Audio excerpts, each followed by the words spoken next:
Nous, les Européens, nous consommons beaucoup. On achète plein de produits électroniques. Ils se cassent et on les remplace. Do you often buy, for example, a smartphone? Yeah, every couple of years. Mine break quickly. They don't last. It's like it has an expiry date. I think it's a big scam actually. En rachetant des objets au lieu de les réparer, nous perdons des milliards d'euros tous les ans. My back was glass and it just felt like this and broke. I think they want you to keep buying. You gotta throw away all your charging cords, all your earbuds, and buy new ones. Alors comment fabriquer et consommer différemment pour que les produits durables, réparables, recyclables deviennent la norme? C'est ce qu'on va voir dans cet épisode.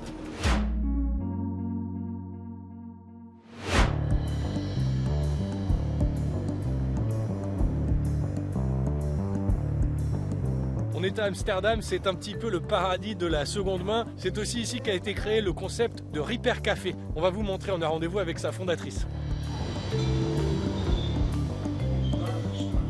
Il y a aujourd'hui des milliers de Repair Cafés dans le monde. Le principe est simple. I'm checking if they can repair it. Thinking maybe it's a short in the cable. It's beeping, which means there's no resistance. I bought an expensive one. The guarantee was for 2 years, and it's just 2 months more than 2 years. L'ancienne journaliste Martine Postma a créé ce concept ici à Amsterdam en 2009. For me, it was a tryout. I wanted to check if something like this could work. And it did. Yeah, the issue right now is to open it. A regular screwdriver like this cannot work. It's very, very frustrating. There's a law in Europe that says right to repair. They have to pass that law. Cet ensemble de règles est sur le point d'entrer en vigueur. Elles doivent rendre la réparation plus facile et avantageuse même après la fin de la garantie, afin de lutter contre cette culture du jetable. We've become accustomed to the fact that things are cheap. And that getting a new one is, in many cases, cheaper than going to a professional repairer. We need to turn that around because there are not enough resources in the world for us to keep this behavior up. It's fine. I'm happy. Pour aller en ce sens, l'Union européenne a un autre grand projet, le règlement sur l'éco-conception des produits durables, surnommé ESPR. Une harmonisation des exigences pour rendre les produits vendus dans l'UE plus faciles à réparer, à recycler, à réutiliser. Et c'est avant tout une question de design.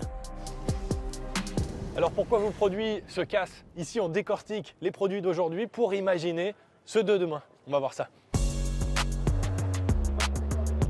Le professeur Bas Flipsen fait des recherches sur nos appareils du quotidien. So this is our lab.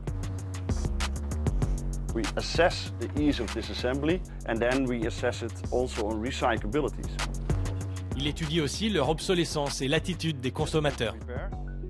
What will fail of the electric toothbrush is the battery, for instance, over here.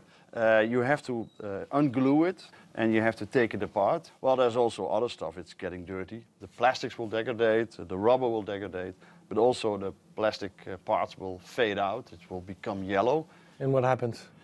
Well, people throw it in a bin. And that's it's understandable. But you can also change this. So by making, for instance, the battery more accessible or keep it aesthetically appealing for a longer time. Cela implique des surcoûts potentiels pour les producteurs, mais ce sont aussi des économies pour les consommateurs. C'est là que quelques règles peuvent faire la différence. We have to change our ways of designing stuff, but also our ways of selling stuff. And with the right to repair, but also with the rules and the regulation which will come up in 2024, I think that's a huge step towards a more sustainable future. Mais un appareil électronique peut-il vraiment être plus durable? De retour à Amsterdam, on a visité une start-up qui relève le défi. Is it where we make fair smartphones? Yes, yes it is. Voici le dernier Fairphone 5, démontable grâce à un simple tournevis. Un design très plat qui permet de changer les pièces facilement, au lieu de jeter son téléphone. Can we say it's revolutionary? I'll be controversial and say it's not. The principle of durability, I would say, is the oldest engineering principle. You build things to last. Anything that has a printed circuit board, that costs a lot of energy to make. So once you've made it, you have to make sure that that is in use as long as possible. That's difficult with partners all over the world that still think a little bit too linear. That's our business, I would say. We are in the business of changing the industry. And we do business because business is a very powerful tool to shape the economy and also to influence the demand. You know, convince consumers about what is possible and what should be out there. Renforcer le pouvoir des consommateurs, c'est l'objet d'une autre nouvelle directive européenne qui vise à donner plus d'informations sur la durabilité des produits et à lutter contre le greenwashing. Alors comment être mieux renseigné sur ce qu'on achète? Pour en parler, direction le Luxembourg.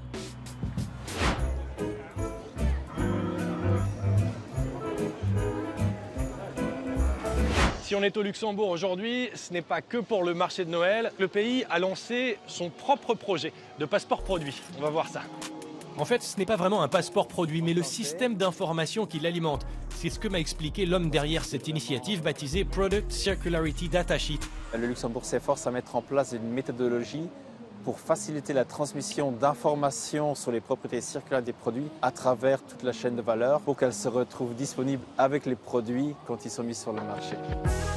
On parle donc de données numériques qui suivront les matériaux.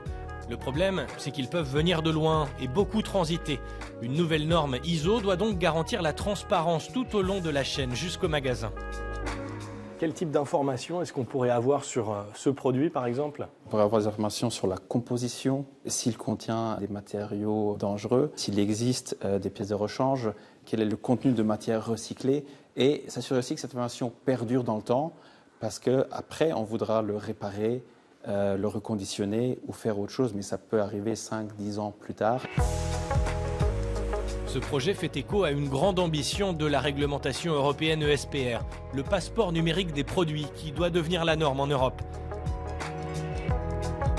Les données de l'initiative luxembourgeoise pourraient être directement instruites dans ce passeport, pierre angulaire du futur marché commun. Si on a 27 réglementations différentes, si on a 27 applications différentes, c'est très difficile d'avoir une circularité au sein du marché intérieur. C'est pour ça que l'ESPR est tellement important pour avoir des échanges plus faciles entre les différentes sociétés qui travaillent dans les questions de circularité à travers l'Europe.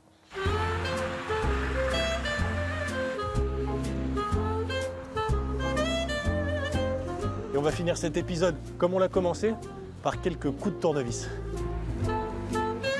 La preuve par l'image, il y aura toujours des réparateurs sympas près de chez vous. On va voir combien de temps ça tient. Et comme le disent les expertes... À bientôt. Sur la route d'un monde plus réparable. Oui, puisqu'il y aura de toute façon d'autres repères qu'on fait.